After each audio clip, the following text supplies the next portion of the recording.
ভোটের মুখে কেন্দ্রীয় এজেন্সিগুলির অপব্যবহারের অভিযোগে দিল্লিতে জাতীয় নির্বাচন কমিশনের বাইরে তৃণমূলের প্রতিনিধি দলের ধর্ণা। দিল্লি পুলিশের টেনে হিচড়ে প্রিজন ভ্যানে তোলা প্রতিবাদে থানাতেই তৃণমূলের নেতা নেত্রীদের ধর্ণা ঘিরে উত্তপ্ত দিল্লি। আর তার আঁচ এসে পড়ল কলকাতাতেও। দিল্লির ঘটনার প্রতিবাদে রাতেই তড়িঘড়ি 11 জন সদস্যের প্রতিনিধি দল নিয়ে রাজভবনে পৌঁছলেন অভিষেক বন্দ্যোপাধ্যায়। ক্ষোভ উগরে দিলেন জাতীয় নির্বাচন কমিশনের বিরুদ্ধে। আজকে দিল্লির বুকে যে ঘটনা হয়েছে, যে ঘটনা ঘটেছে, অত্যন্ত নিন্দনীয় এবং আজকের দিনের ঘটনা গণতন্ত্রকে হত্যা করা হয়েছে। এই জিনিস ইলেকশন কমিশনের অঙ্গুলি হেলন ছাড়া হতে পারে না। বাংলার নির্বাচিত জনপ্রতিনিধিদের টেনে হিচড়ে দিল্লি পুলিশ এবং সিআইএসএফকে কাজে লাগিয়ে তাদের অসম্মানিত করেছে, ম্যানহ্যান্ডেল করেছে, তাদের টেনে হিচড়ে ধরে ছেঁচড়ে ভ্যানে তুলেছে।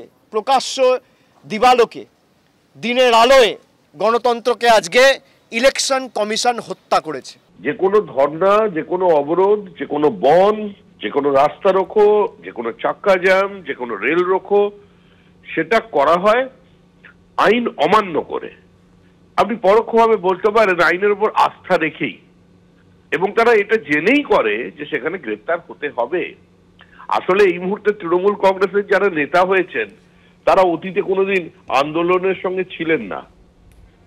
কার্যত বর্তমান প্রজন্ম সোনার চামচ মুখে দিয়ে জন্মগ্রহণ করেছেন। সোমবার দিল্লি গিয়ে নির্বাচন কমিশনের সঙ্গে দেখা করে তৃণমূলের 10 জনের প্রতিনিধি দল। কমিশনের কাছে নিজেদের অভিযোগ জানায় তারা। এরপর বাইরে এসে ধর্নায় বসে। কিছুক্ষণ পর ধর্না তুলে দিতে ঘটনাস্থলে পৌঁছয় দিল্লি পুলিশ। জোর করে তৃণমূলের প্রতিনিধি দলকে প্রিজন ভ্যানে তোলে তারা। শুরু হয় দুপক্ষের মধ্যে ধস্তাধস্তি। ममता बनर्जी को सिपाही हूँ हम लोग, ये सजेस्ट भी मत कीजिए आप, क्या कर रहे हैं आप? ची ची ची ची ची ची ची ची। এরপর তৃণমূলের প্রতিনিধি দলের 10 জনকে আটক করে দিল্লির মন্দির মার্গ থানায় নিয়ে যায় পুলিশ। এরই মধ্যে রাতে সুদীপ বন্দ্যোপাধ্যায়, শশী পাঁজা, ফিরহাদ হাকিম, ব্রাত্য বসু, কুণাল ঘোষদের নিয়ে রাজভবনে পৌঁছন অভিষেক বন্দ্যোপাধ্যায়। আমরা রাজ্যপালকে বলেছি যে আপনি সংবিধানের ধারক এবং বাহক, বিশেষ করে এই রাজ্যের। রাজ্যপাল আমাদের কথা দিয়েছে যে আমি এটা ইলেকশন কমিশনের সাথে টেক আপ করবো কালকেই, এবং আমাদের টেক আপ করার পর সঙ্গে সঙ্গে ইমেলের মাধ্যমে আমাদের জানাবে। তারপর আমরা রাজ্যপালের দপ্তর বা রাজ্যপালের অফিসের সাথে অ্যাপয়েন্টমেন্ট চাইব, এবং দরকার হলে আগামীকাল আবার কালকে আমরা এসে আমাদের পরবর্তী দিক নির্দেশ আমরা ঠিক করব। রাজ্যপালের মধ্যে একটাই ক্ষমতা আছে, 355, 356 জন্য সুপারিশ করে দেওয়া, এই রাজ্যে আইনের শাসন প্রতিষ্ঠা করা।